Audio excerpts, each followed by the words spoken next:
Passe à la chronique physiologie du sport avec Gilles Godgebur. Je me régale de votre nom. Vous n'imaginez pas, j'adore ce nom. On va évoquer avec vous. Non, pas du tout. Pas du tout. C'est un très joli nom. On évoque. C'est pas rien. On va évoquer avec vous la route du Rhum. Pour ceux qui suivent, elle s'est soldée par la victoire de Loïc Perron il y a quelques jours. Seul à bord, il a mis 7 jours, 15 heures et 8 minutes pour traverser l'Atlantique. C'est quand même un sacré record. Un record incroyable même, parce qu'il faut se rendre compte des conditions de vie qu'on a sur ces bateaux. Quand il y a du gros temps, déjà, c'est comme si vous étiez dans une pièce avec les murs, le soleil, le plafond qui ont tendance à changer de place, si vous voyez ce que je veux dire.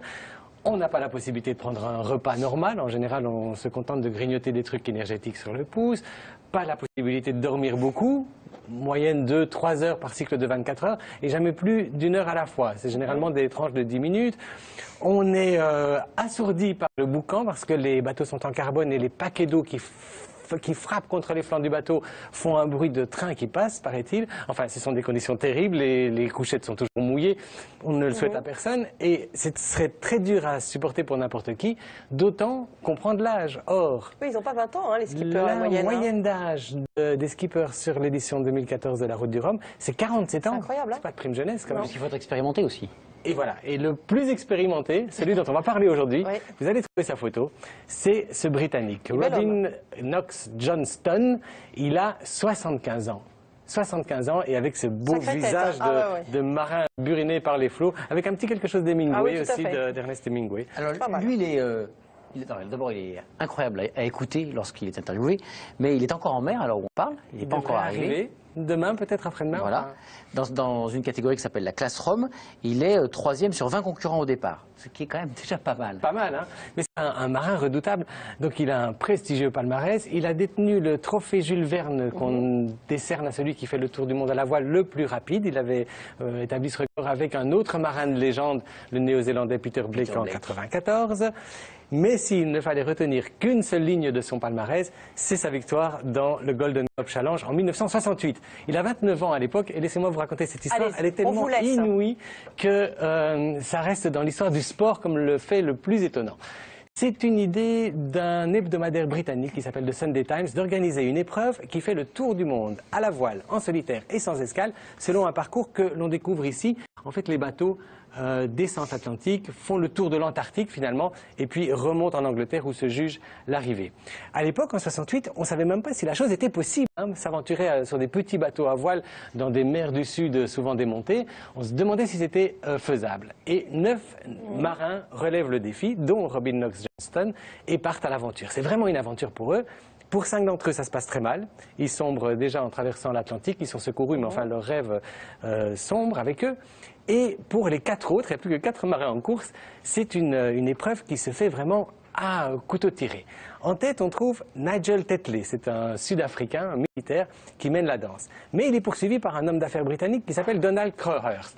Et Crowhurst revient, d'après les positions radio qu'il renseigne, revient à toute vitesse sur Tetley. Ça, c'est Crowhurst. Et à l'époque, il n'y a pas de GPS, donc on est obligé de se fier aux indications radio des navigateurs. Et on s'étonne un petit peu de la rapidité de Crowhurst. On soupçonne quelque chose, et on a bien raison, parce qu'en réalité, il est en train de se rendre coupable de la plus immense tricherie de l'histoire du sport. Il n'a pas quitté l'Atlantique, il faisait des tours, des ronds dans l'eau, et il renseignait des fausses positions pour faire croire qu'il était en tête de la course avec un faux carnet de bord, ce qui lui aurait permis de remporter l'épreuve. Parce qu'évidemment, quand les marins remontent vers l'Angleterre, il réembraye et il arrive en disant, voilà, et en prétendant avoir fait le tour de l'Antarctique. Mais rongé par le remords et peut-être par le poids de cette responsabilité, de cette formidable duperie, il se suicide. Plus exactement, on a retrouvé son bateau, on ne l'a jamais retrouvé lui, il est devenu fou, il laisse un carnet de notes qui montre que vraiment il était gravement perturbé et il disparaît. Pendant la course. Et donc Tetley. Revenons sur Tetley, qui était en tête, mais persuadé d'être pourchassé. Lui aussi, il tire un maximum de son bateau, même trop, il casse son bateau. Il est secouru, mais sur la terre ferme, il apprend qu'en fait, il n'y avait aucune raison d'aller si vite, qu'il a de ce fait perdu une victoire qui lui était promise. Lui aussi, il ne s'en remet pas. 3 ans plus tard, il se suicide. En tout cas, il meurt dans des circonstances très étranges. Et une des thèses, c'est qu'il ne s'est jamais remis d'avoir perdu ce Golden Globe Challenge. Bon, qui va gagner alors? Le 3e. Celui qu'on pensait être 3e, qui en réalité était 2e. Il faut suivre. Bernard Moitessier. Sauf que lui aussi, au moment d'arriver en Angleterre, coup de théâtre, il décide de faire demi-tour, de renoncer à l'argent, à la gloire, au titre, à la notoriété. Fou, cette course. Et il repart en Tahiti, ouais. pour dire, parce qu'il veut sauver son âme, c'est l'expression qu'il utilise dans son carnet. Et donc il n'en reste plus qu'un. Sur les 9, il n'en reste plus qu'un. C'est le fameux Robin Knox Johnston qui arrive, reçoit le fameux globe en or, qui reçoit aussi une prime de 5000 livres qu'il s'empresse de verser à la veuve de Donald Crowhurst. C'est élégant. Ah, c'est exceptionnel. En plus d'être un marin redoutable, c'est une âme noble et généreuse. Très jolie votre histoire. Alors aujourd'hui, quand même, il navigue sur un bateau qui s'appelle Grey Power. C'est le pouvoir du gris. Oui.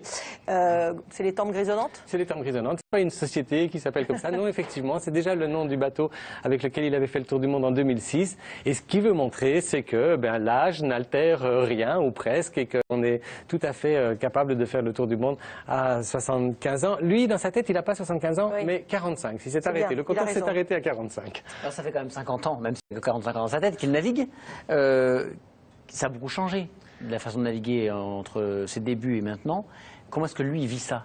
Mais justement, on lui a posé la question parce que, bon, on n'est plus du tout à l'époque où les marins étaient laissés à eux-mêmes sur les océans. On peut les contacter, ça se fait assez facilement. Donc on lui a passé un coup de fil pour lui poser la question de savoir ce qui avait changé. Et très clairement, il n'est pas tellement enclin à parler de son âge. En fait, il y a une sorte de pudeur. L'âge, dit-il, c'est une notion administrative.